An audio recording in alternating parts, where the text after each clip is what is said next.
মোট কতবার বিয়ে করেছো? একবার। একবার? শরীফুল রাজকে? বাহ। আর বাকিগুলোর কথা কেন আমরা শুনি? জানি না, ওর মনে হয় সৎ স্বামী,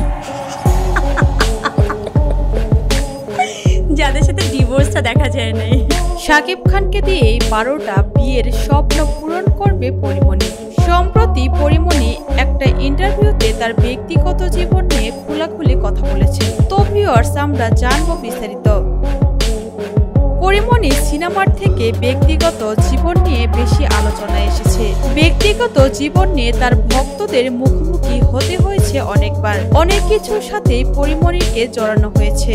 অনেক স্ক্যান্ডেল আছে পরিমণির নামে। এবার পরিমণির সমস্ত কিছু খোলাখুলি আলোচনা করলো। পরিমণিকে বলা হয়েছিল তার প্রথম বিয়ের কথা।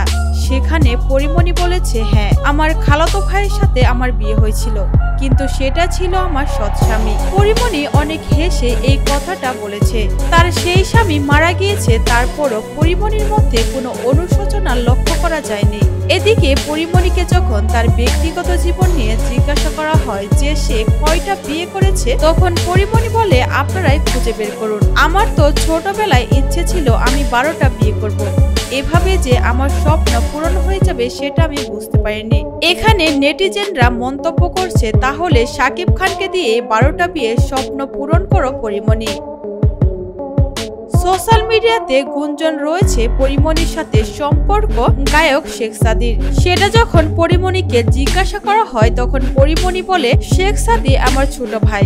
কিন্তু পরিমণির সাথে শেখ সাদির যেই রকম ঘনিষ্ঠতা, সেটা দেখে অনেকেই বলছে পরিমণি শেখ সাদির কথাটা স্বীকার করেনি। এদিকে পরিমণি তার ব্যক্তিগত জীবন নিয়ে খোলাখুলি কথা বললেও সে কাকে কাকে বিয়ে করেছিল সেটা বলেনি। তাই দর্শক এক প্রকার ট্রল করেই পরিমণিকে বলছে, তাহলে শাকিব খানকে বিয়ে করেই 12টা বিয়ের স্বপ্ন পূরণ করো পরিমণি। তো ভিউয়ার্স, পরিমণির এই মন্তব্যগুলো নিয়ে আপনাদের কি মতামত? অবশ্যই আপনার মূল্যবান মন্তব্যটি জানাতে ভুলবেন না।